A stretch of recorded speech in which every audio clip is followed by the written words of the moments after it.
basically then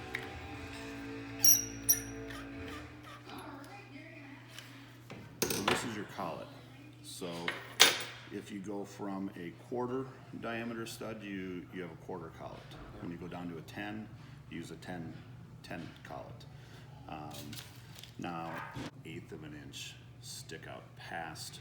Is that for spring pressure? Yep, because that's going to engage the spring. Okay. And when we pull the trigger, it's going to get it in there. So if you have not enough spring pressure, you're not going to get a good weld. If you have too much spring pressure, you're not going to have a good weld.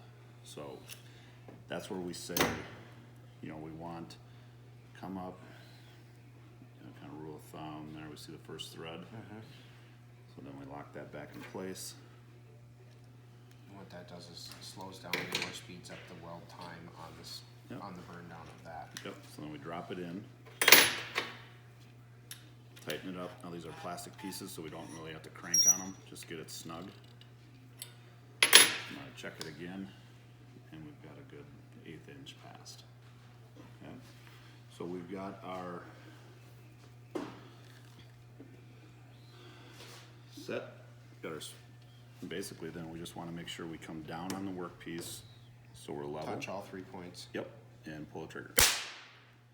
Now, when we come up, we want to make sure we come straight up